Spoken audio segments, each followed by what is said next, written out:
Okay, welcome back to Cajun Sports Radio. I'm sorry we had some technical difficulties. But I haven't said anything important yet, so you didn't miss anything. But what I was saying is LSU could have beaten Alabama, who would have been ranked number 2 or whatever they're ranked. They're ranked number 1, week 1, and USC week 2, which I know they wouldn't have played Alabama week 1. I'm just saying. And people at this point would still want to talk more about the Saints. It's just like in New York, when the Giants, say if the Giants are losing and the Jets are winning, people still want to talk more about the Giants. Believe it or not, there's better media when teams are losing. And the media affiliates will tell you that there's, after the national championship game last year, look at all the talk we had. Would we have had all that talk if LSU would have beat Alabama that night? Probably not. You get more conversation and losses, and there's a lot of talk about what happened Sunday. What happened? What happened for RG3, a rookie quarterback in his first NFL game, to come into the Louisiana Superdome where the Saints didn't lose at all last year? 8-0. And here's another stat. They were 8-0 against the spread last year at home, which is very impressive as well. And excuse me. They just get torched by a rookie quarterback. And there's a lot of explanations. Some people want to blame it. There's a lot of excuses going on around Louisiana. Not, because, we call them the New Orleans Saints, but it's a Louisiana team. I don't know where I was going with that, but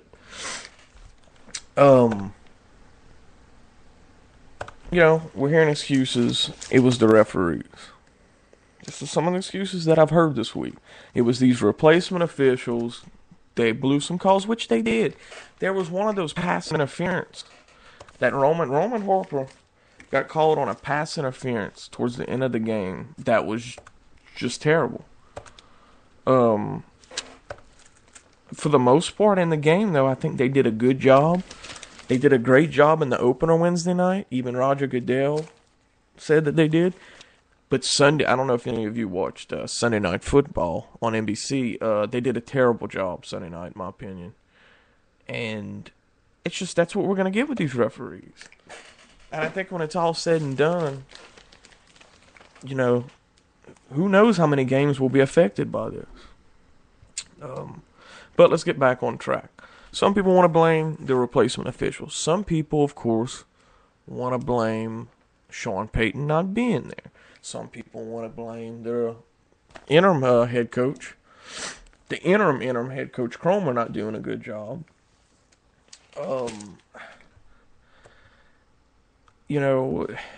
Some people want to say that we weren't prepared for RG3. Honestly, that's, to me, the more feasible and believable one.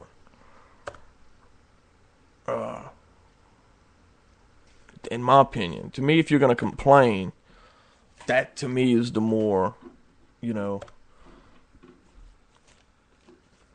sounds better, than, hey, the refs beat us, Roger Goodell and the whole NFL's after. It's a big conspiracy. No, we weren't prepared.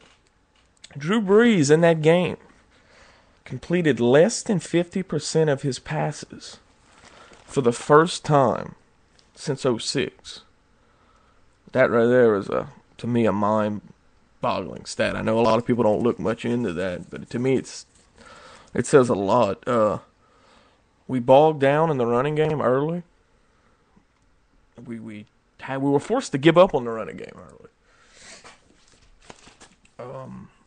And that's what Washington did. They put it on us so early that we had panic and we were forced to constantly throw the ball. And in my opinion, what I seen was key plays. Like, I think on offense, key blown. You look at the drops by Colston that he had. Key blown third downs to me Yeah, if they were converted, who knows where they would have went. Same on the defensive side of the ball. You're giving up one big play on a set of downs, and it opens up momentum, and then move down the field. That's like towards the end of the game where we were creating momentum. We just scored. I think it was the beginning of the fourth quarter, and Washington went to punt, and we had 12 men on the field, and the guy wasn't, and that really made me mad. You cannot blame the replacement officials for this. He wasn't even, I wouldn't even call it jogging. He was light. All right, maybe a fast walk. And if he would have ran a little bit faster, they wouldn't have called that on us. And that call gave Washington a first down, which then, they moved the ball down the field and it killed us. I think they got a field goal, but I think the more important thing was they ate the clock up when we would have had them stopped on 3 and out. He was impressive. You're not going to hear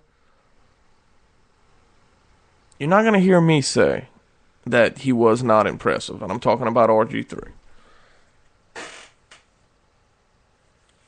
The guy was impressive. It was said Sunday, in fact, it was actually pointed out by my uncle, that it looked like, he sent a text to my dad, but it looked like RG3 was running a college-type offense, and it's true. He was. In fact, Mike Shanahan came to the media and said that they were implicating some of Baylor's offense into the scheme. They were it was a college-like offense that they were running. And it obviously worked, because the thing was, it was very interesting, and the commentators pointed it out. Even when they handed the ball off, when they ran the ball, you still had to have somebody zone. You had to have a man always on him, because he hid the ball so well, and the way he moved out of the pocket, you didn't know if he had the ball or not. He did impressive things, but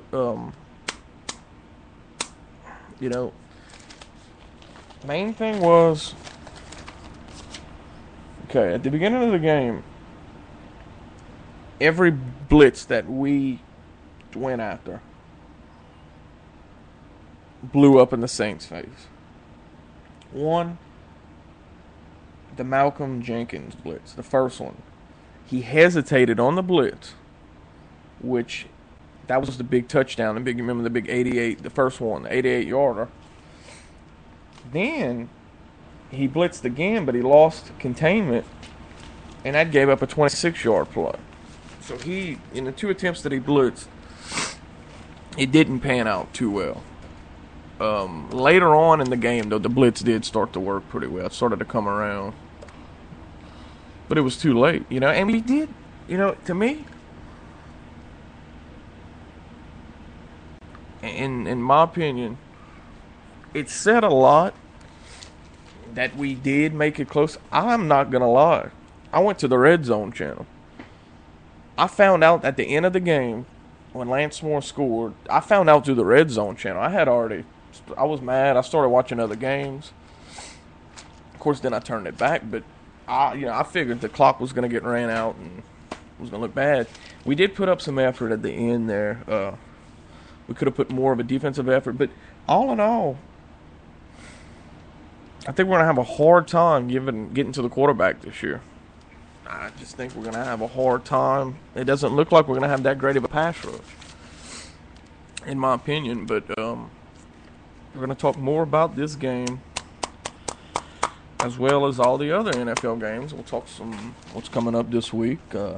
Saints have a big division game against Carolina, who lost to a good-looking Tampa Bay team. Tampa Bay just looked completely different on both sides of the ball with their new first-year head coach who coached in the Big East last year.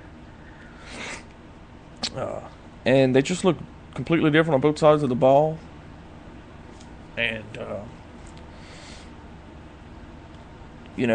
Carolina didn't run the ball. I think Carolina only had like 30 rushing yards last week. So that'll definitely come into play this week. Cam Newton got rattled. He had some big turnovers. And, it's funny. Mike Detillier, the NFL analyst in the state, said in preseason that the team nobody's talking about that you better watch out for in the division is the Tampa Bay Bucks. And what I've seen Sunday, I know first game of the year, Carolina, they just look completely. The addition of Vincent Jackson and Carl Nicks, I think, really made a big difference for their offense.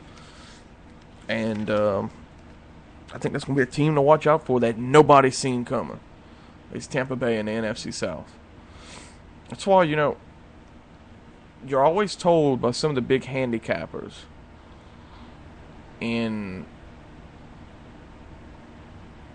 Vegas or wherever they're at that you always put money on a team, and you could place a bet for a team to win the division. When you could place that type of bet, always place one bet somewhere down the board on a team that finished last in the division. The team with the worst odds to win it, so to say. Odds are one of them's going to win it. And you'll make big money. And I'm not saying Tampa Bay is going to win the division because I don't know if any of you got to catch some of the Atlanta-Kansas City game. They didn't look too bad either Sunday. But we'll get to all of those games. We'll talk Peyton Manning's first game back since the surgery. First game with Denver. Very impressive. We'll talk, of course, some LSU football. And it's just going to be a straight football show. I know it's sports. And during the, last show we did was basketball season mostly, and we had the draft. We implicated basketball, but right now we're focusing on football. But we're going to take a break real quick. Play our sponsor, Best Bike ATV, and get to some of the headlines of the day here. Later on in the show, we'll break down stats of the LSU game versus Washington. We'll talk about, what do we see well in LSU. We're going to have some call-ins possibly,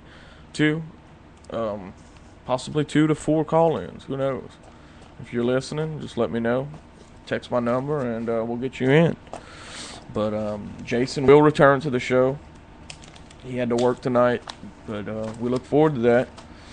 This is Cajun Sports Radio, presented by BestBikeATV.com, and we'll be back. Hey, it's Lane from Cajun Sports Radio, and right now we have to talk about Best Bike ATV. This is something that you need to know about. Best Bike ATV is a full-service mechanic shop, locally owned and operated, specializing in the repairing of most ATVs, dirt bikes, and motorcycles. They sell a full line of aftermarket as well as factory parts and accessories. They have a factory-certified mechanic on duty at all times. They are an authorized high lifter, Gorilla, STI, and ITP dealer. They are located on Highway 1 in Echo, Louisiana, about 7 miles north of Marksville. Their operating hours are Monday through Friday, 9 a.m. to 5 p.m. Visit their website at www.bestbikeatv. Contact them at 318-597-9022. Once again, www.bestbikeatv.com. 318-597-9022. You're going to want to check them out. You will be very impressed. Tell them that Lane from Cajun Sports Radio sent you. Thank you.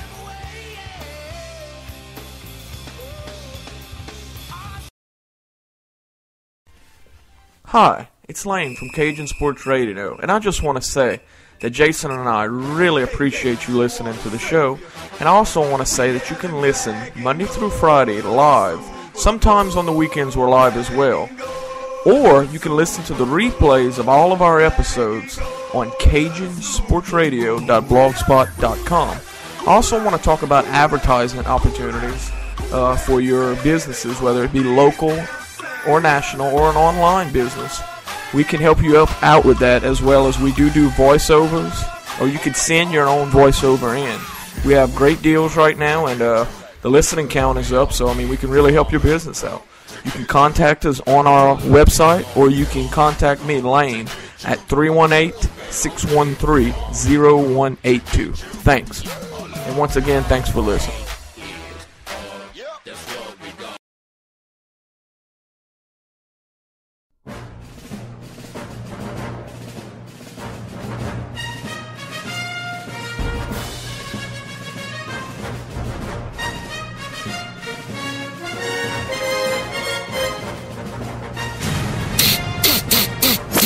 Smell the gumbo? You're listening to Cajun Sports Radio.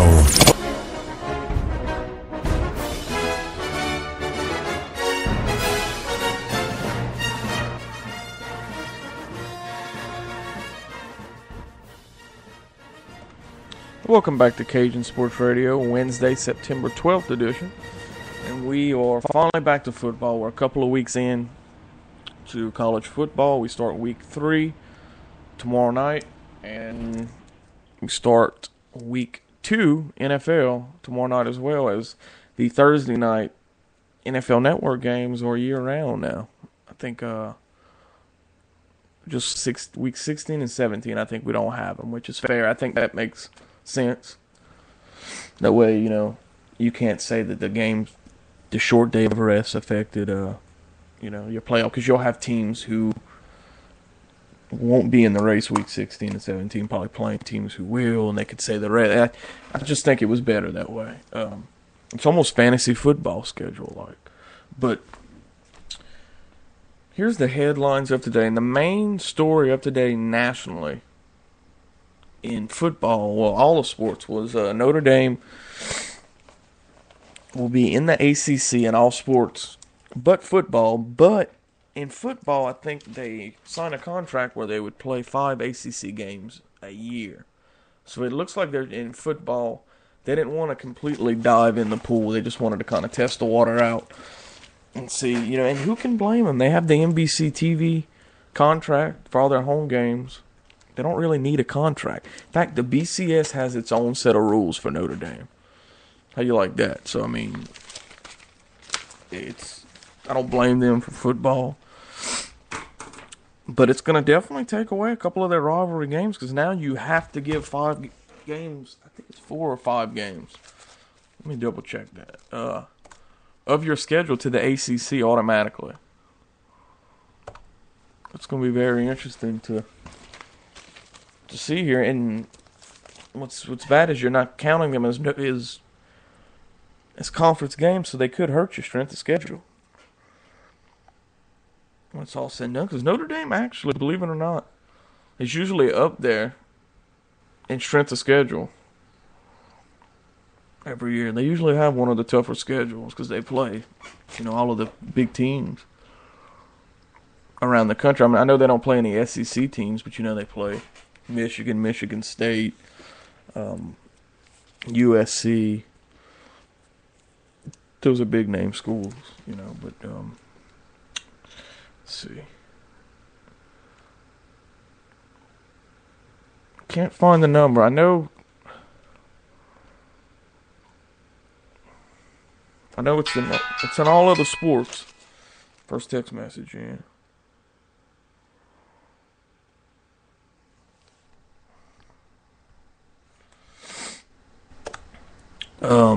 But they didn't completely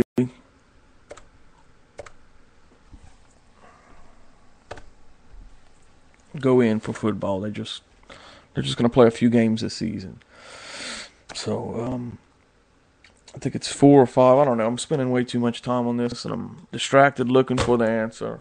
We'll figure it out another time. Jim Calhoun, the basketball coach for Syracuse. No, UConn. He's going to retire. Okay, that's great. NFL. This is something that some of the Saints fans are tired of hearing. I know I am. Bounty talk. This is talk that I want. This is stuff that's good to talk about out of season.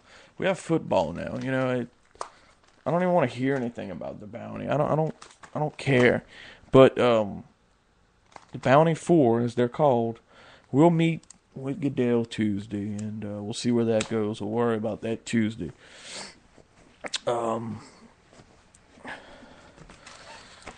Let's see. What other big news? We'll go to... I kind of wanted to spend most of the time breaking down some games. Maybe talk some point spreads and stuff like that, which I'm actually off to a good start in that department. But, let's see. Oh, yeah. Johnson, if you want to know, Chad Johnson, formerly known as Chad Ochocinco, did formally get charged with the battery charge. That did go through.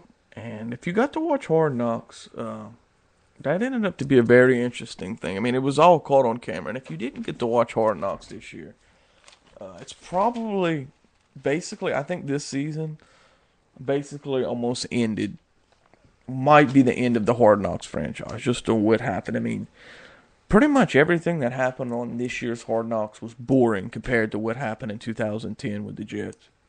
Rex Ryan was just very interesting. But the main highlight of the whole 4-week episode on HBO was the whole Chad Johnson thing. I think it was episode number 2.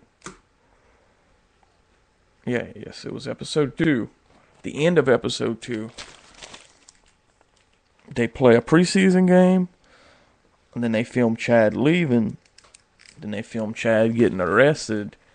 And then they film Chad being nervous, saying that he's scared he's going to get cut. Then they film the coaches, because the cameras have access to everything. They film the coaches saying that they are going to cut him. And they cut him, of course. But what was more interesting to me was on the last episode, Hard Knocks films him working out, saying that he felt bad about everything he did and getting cut and all that, and he was going to get him back. You had to think it was more like an audition tape to send out to teams. I don't know, but we'll see what happens with him. But, yeah, the Saints signed a receiver today. Greg, I can't pronounce his last name. I looked at it earlier. I think it is. Just why it's nice to have two people, so you can spend some of your time looking at some of this stuff. That's where Jason comes in. Let's get his complete name. Make sure I pronounce it. But anyway, we signed the receiver, and we moved Barrett Ruud to the active 53. So, let's see. Make sure I got this right.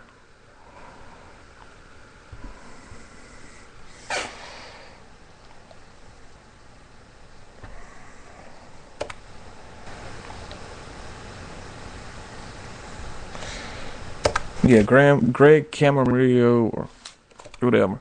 And we activated Barrett Ruud to the 53, which means somebody's going to have to get cut. Taj Jones, which we already kind of knew about this, won't play any football this year. He's not academic. I think 3 others as well aren't academically cleared. Miles announced it today. Which I'm going to talk about some of the things that are good. You know, could be good points for LSU's defense that I like and I don't like. We'll get to that later, but let's talk real quick here. Okay, that's it for the headlines. I'm spending too much time. I'm going to go through all of the NFL games real quick. Of this previous week. I'm going to start with Wednesday night.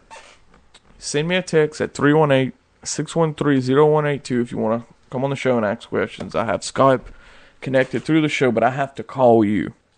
It's the only thing bad. But let's start back to a week ago when we kicked off the season.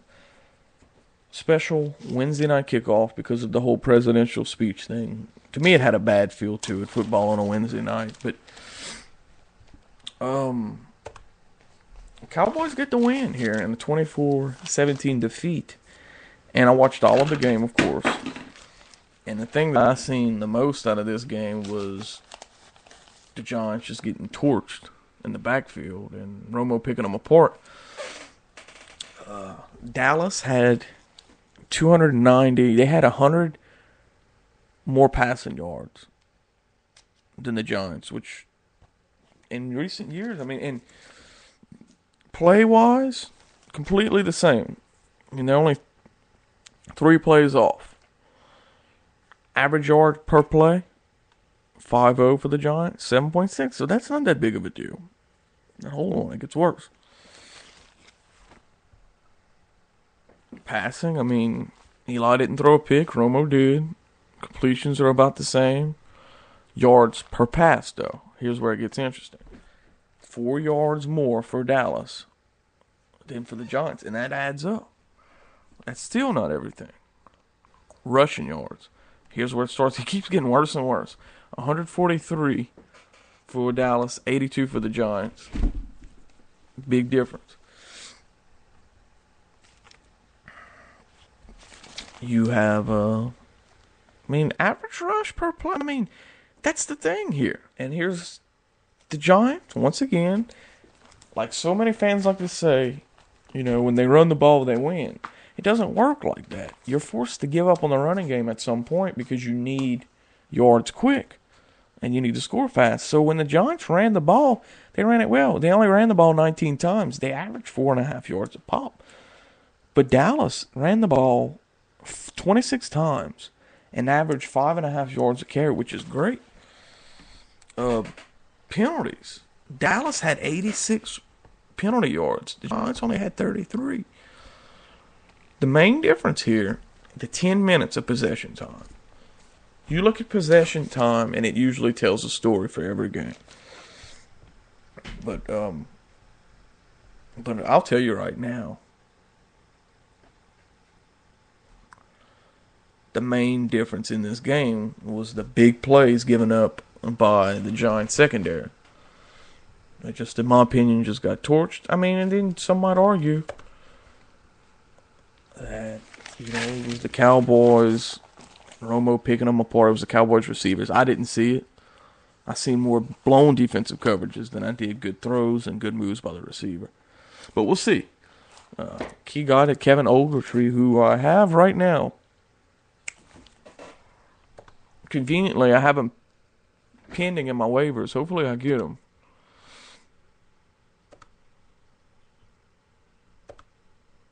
So, but we'll talk about, later on in the season. Here's the main thing for me with Dallas. Can they keep it up?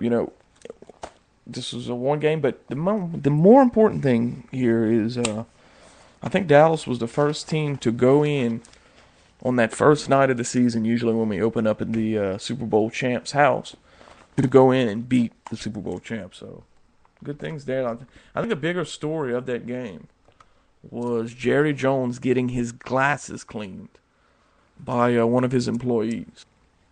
Handing his glasses over to an employee and the employee cleaning them. That was a big story. Sure, Dallas did do some good things in this game. They ran the ball. Romo did have a terrible pick. But the main thing here is as long as DeMarco Murray keeps running that ball well, 20 carries, 131 yards. I mean, that's just getting the job done right there. I mean, that's taking a lot of heat off of Romo. Key thing, Witten was not supposed to play in this game. They activated him. But I want to go ahead and say right now for the record that he meant nothing in this game. In my opinion, I think Dallas was crazy for even playing him. He looked terrible the whole game. He missed blocks.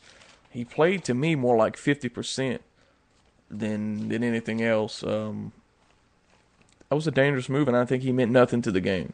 If anything, it might have helped the G-Men. I don't know, but one game in, don't panic if you're a Giants fan. Still a long way to go. But if you are a Colts fan, you've seen some good things out of Andrew Luck, and, some things that the picks that he had in this game. By the way, we're switching over to the Colts and the Bears. The things that he showed in this game, the bad things, to me weren't just, they were just tough love. Stuff that, no pun intended, but stuff that you just expect a rookie quarterback to do. It wasn't just completely terrible plays. And I mean, Cutler looked good. I mean, he had that nice 3-yard, to me, a pretty throw to Brandon Marshall. Then he had that bomb welcoming Alshon Jeffrey, what's so funny about this Bears team, last year at this time, this was a team who had no weapons but Devin Hester at receiver. No explosive guys at receiver. But within a year's time, they've become a team who is completely explosive at receiver now. And this is a team you got to watch. I have them winning the North, and I had them winning the North in the preseason. They would have competed for the North, or at least they would have gotten a wild card last year if Cutler wouldn't have got hurt.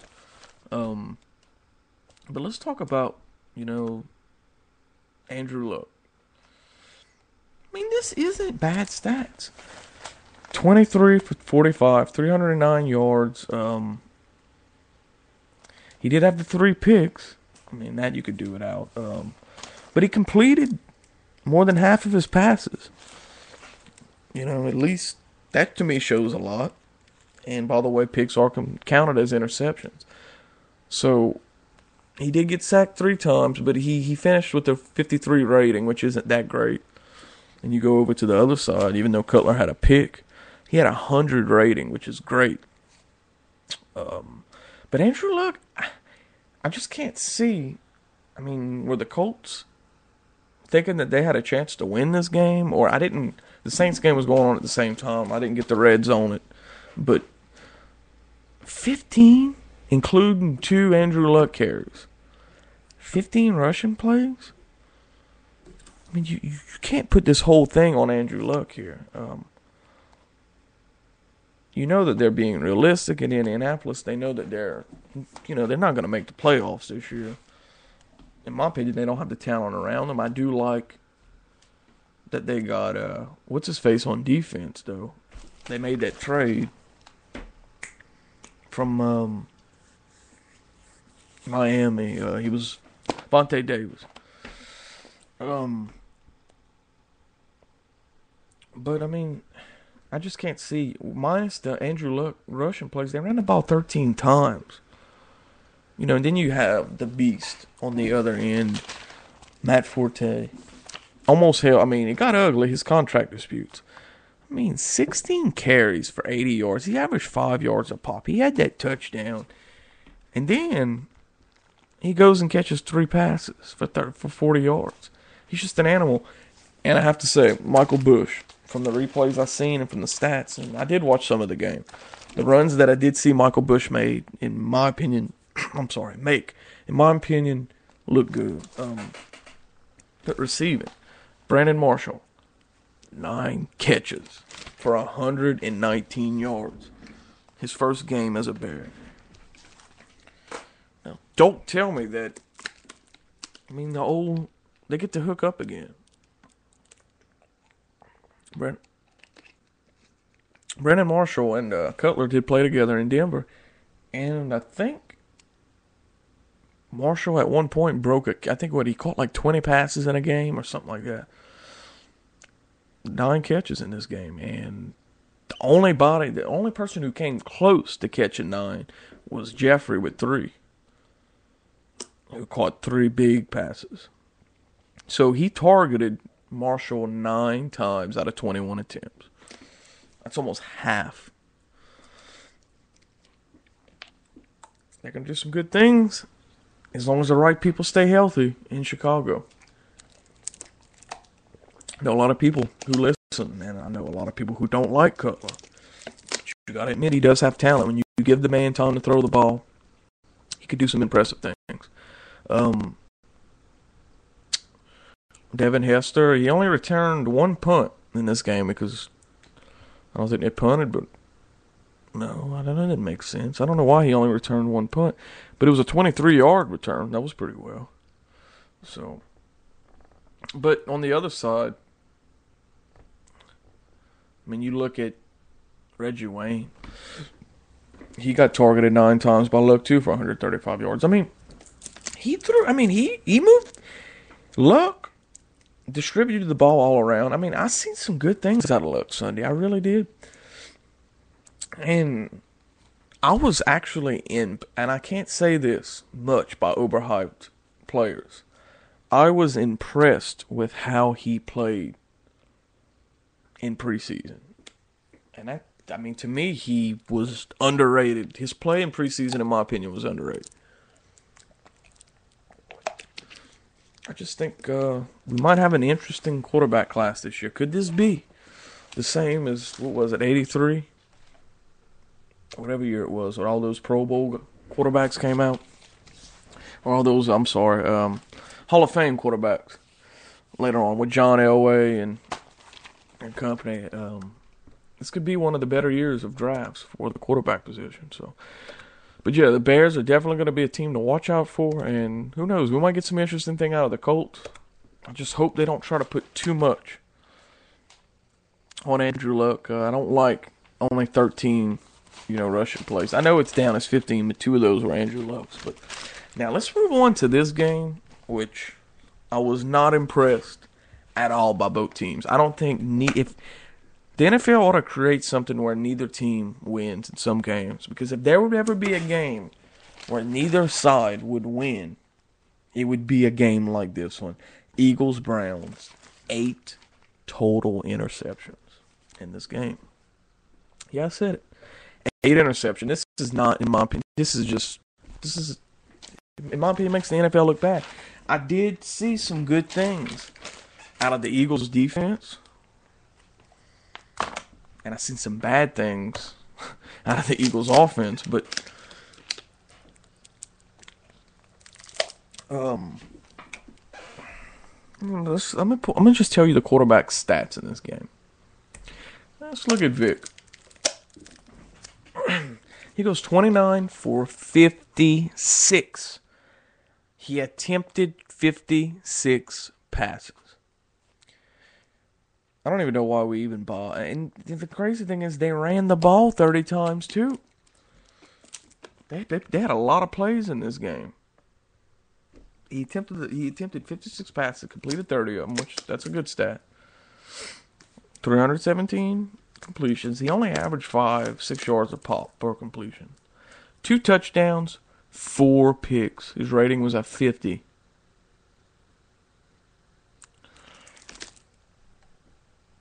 Then you look at this stat. Brandon Whedon for Cleveland. He completes 12 out of his 35 attempts. He only has 118 yards. He only averages 3.5 yards a throw. 4 INTs. A rating of 5.1. Wow. Trent Richardson really didn't impress me at all either in this game. He had 19 carries for only 39 yards, only averaging 2 yards a pop. I drafted him in my fantasy league too. Didn't start him. I started Stephen Ridley, which had a blowout today with the Patriots, but we'll get to that later. Then you look at LaShawn, or formerly known as LaSine McCoy. He did have a big day, and he had some big runs towards the end of that game in the Eagles' winning drive. But he had 110 yards on 20 carries, and, he looked pretty well. But the whole thing is, I'm not just going to keep talking stats. I do like to talk about the game. Possession, you had 8 total turnovers in this game. Usually when a team turns the ball over 4 times, they lose. But when both teams turn the ball over each of 4 times, it's kind of hard. Somebody's got to win. And like I said, if this was a game where both teams, if there was a chance where both teams could lose, this would be it. It was just, the game shouldn't even have been counted. It was terrible. Terrible game, but it ended up being a nice, interesting finish, though, and that's what we want here in the NFL. So, I'm not going to spend any more time on that, though. Let's move on to the next game.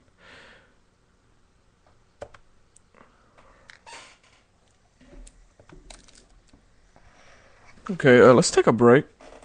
We'll take a break here and get back to more scores here and bring you the stats on Cajun Sports Radio.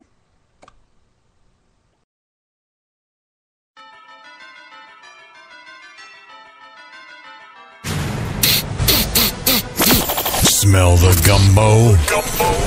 You're listening to Cajun Sports Radio, hosted by the Cajun himself.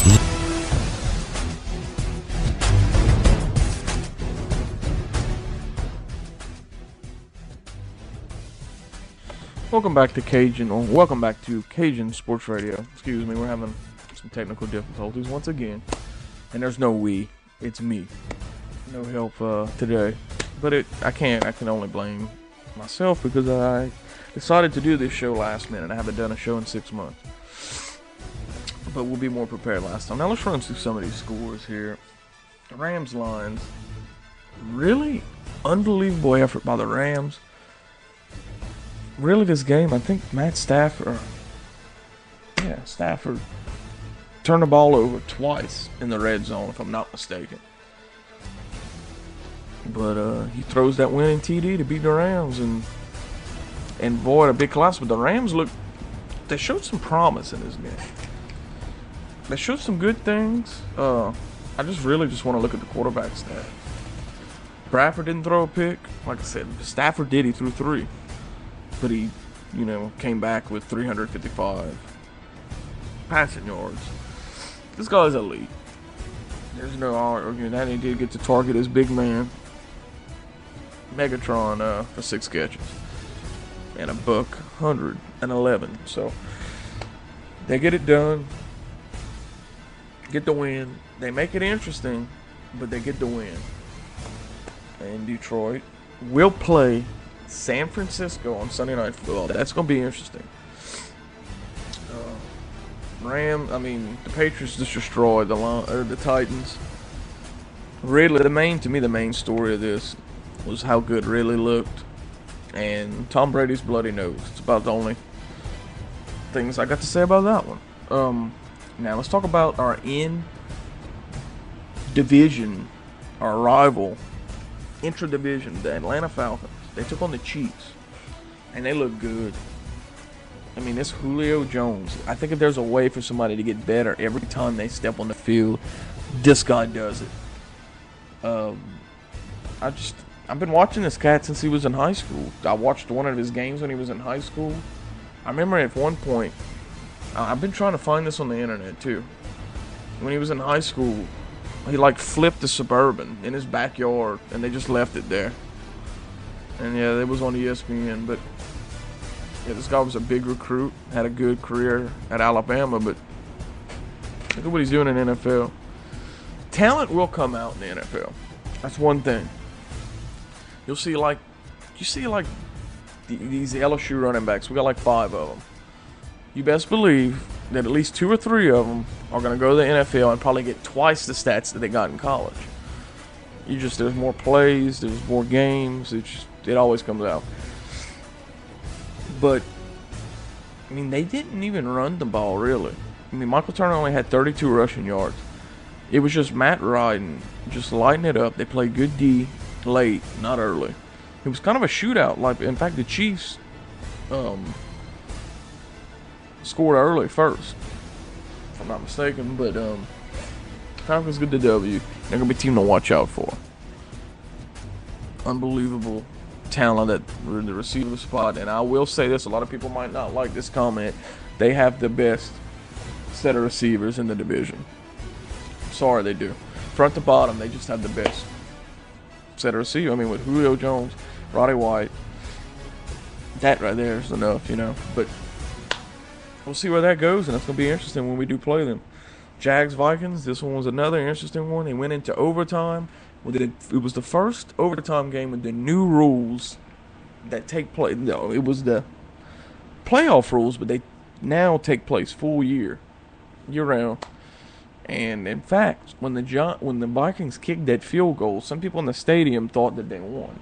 But when you get the ball first in this new rule, in overtime, if you kick a field goal, you got to give the other team a chance to score.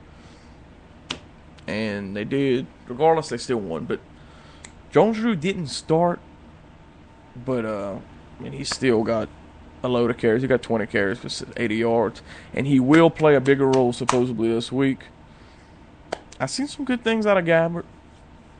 I've seen some bad things. But, I mean, that last play of the game of regulation was awesome. That was the game of the day, in my opinion, this Jags-Vikings game. So, Redskins-Saints, we already touched on that. We'll get more into that later. Jets-Bills. Everybody's ready to jump now on the Jets bandwagon. Sanchez looked good. Tebow really didn't play a big role in the game. We'll see. They ran the ball. Sanchez didn't make any big mistakes other than that pick at the beginning of the game. I think it was a pick 6. I was disappointed in that Bills defense that everybody was talking about. Well, we'll see. We'll see where that goes. I'm not ready to bounce on the Jets yet. I think, who do they play this week? They have a tough. Oh, yeah, they play Pittsburgh. They look good against Pittsburgh. I'll talk good about the Jets. Right now, I know it's the NFL, but you played the Bills. They didn't look good. That defense was very disappointing. That big high-dollar defense. But, okay, let's move on. Texans, Dolphins. Texans look like they just picked up from where they left off last year. Dolphins look like they just continued another episode of Hard Knocks. That's what it looked like for them. Tannehill, Bush looked good. 14 touches for 70 yards. And I'm sorry, the guy is getting to be a better in-between-the-tackles running back. Say what you want. And I'm happy for him in Miami. He fits better in that offense. I think the coolest thing about this game was Aaron Foster talking trash to somebody and telling him, I don't even know who you are. You turn around so I can see your name because I don't know who you are. But, I don't know. Good effort by Houston. Same names. Schwab, Foster, and Johnson. The three-headed monster. Those guys are going to win you some ball games. We'll see where this team goes. And, of course, they should run away with that AFC South. Unless something completely terrible happens. Who else is going to win that division? We'll see. Maybe Jacksonville makes some noise because I don't know anybody else who would. I don't see Tennessee doing it. I sure as the hell don't see the Colts. But here was the game of the day. And the most impressive team of the weekend goes to this team, the San Francisco 49ers. They look good. They look for real all around. Both sides of the ball, they look like they showed improvement. Well, they didn't really need improvement on the defensive side of the ball. They're just stacked. And this team deserves it because they never gave up on Alex Smith. People kept, in San Francisco, they've been wanting to get rid of him. I mean, they drafted him in 2005. He's had some bad seasons. They've even started other guys. But they stuck with this guy, and they held on to their number 1 pick, and it pays. It's paying off now. Just got to be patient sometimes. And we basically had the battle of the 2005 draft because both these guys were drafted. It really wasn't that big of a storyline. Both these guys, Aaron Rodgers and Smith, were drafted in the 2005 draft. Smith was the first pick. Aaron Rodgers later on with Green Bay, and both having hell of a careers in my opinion. I'm happy for both of them because they're both great competitors and they're both great for the game. But Frank Gore, I mean, as long as you have him on your team, you're going to win ball games. He ran the ball 16 times and had a 7-yard average. He had 112 yards. He did have that big run. I mean, they had that big field goal there by, what's his face? I'm about to look at it. Akers right before half. That was cool. 63 yards, tied for the longest with Dempsey. And he didn't do it in Denver, with the altitude. All in all, I mean, they just look good and on the offense. They just, the weapons they got now. Now you got Randy Moss and Mario Manningham. They just stacked. And not to mention, we forgot to really say how good. Does anybody remember Michael Crabtree? The guy is good. It's like he doesn't get the credit that he used to. I guess after he held out and everything, you got Michael Crabtree. And then you got the big Vernon Davis, who he's another guy that everybody was ready to write off as a bust. And look what he's doing. It just seems like things are working out for everybody, and they have a great head coach. I cannot wait for Sunday night. I can't wait for Sunday night to see, them in Detroit. It's the return of that big fight that we had, remember, between Harbaugh and Schwartz. It's going to be interesting. Sunday Night Football, NBC. See, I just promoted a game for NBC. It's not like they need the promotion. They only had 30 million viewers this past Sunday night. But all in all, Randall Cobb looked good. He had that big punt return, that 75 punt. I think and that was a touchdown. This was the most interesting, I think, thing for those replacement officials. That's why I want to talk about it. Randall Cobb has that big run back for a touchdown. The replacement officials throw the flags. I think it was like flags, not flag. And then talk. And then like 3 minutes later, they just pick them up and decide not to call it. That was, to me, the most interesting thing I've ever seen in refereeing. But Green Bay is just having some of the same problems that they had at the end of last year. They're just getting torched on defense in the backfield. Same problem that a lot of teams are having, and the reason why they're having them is you cannot get away with the things you used to get away with in the NFL. They're so strict about how DBs cover receivers that, it's hard for, it's making it really interesting. It's a passing league, and that's what they're trying to promote. But we'll see where that goes. And then, all around, they got torched in the running game too, so. But that's the only. When you got Aaron Rodgers and you got the talent they got at receiver, they're going to, I think they could have a little bit better running game, but we'll see where that goes. I don't know. A lot of people hate Green Bay. I don't have a problem. Whatever. I don't care what they do. But, okay, let's continue with the scores here. Seahawks Cardinals. We're just going to run through this. Cobb had to come in this game. I watched all of this game and got the win for a hurt Skelton. Interesting game. Wasn't that impressed with Wilson, but we'll see where that goes. I want to see Matt Flynn starting for the Seahawks. Panthers Bucks. Very interested in this game. Carolina was completely shut down in the running game. It was just very impressive. Tampa Bay looked great, completely improved on both sides of the ball, and they had Carolina rattled. So we'll see. And of course, the Steelers Broncos. Peyton Manning just looked unbelievable. He was doing his audibles. I even sent out a thing on the computer. Who thinks Peyton Manning is done now? He looked like he never missed a beat. He looked like he could play for 5 more years.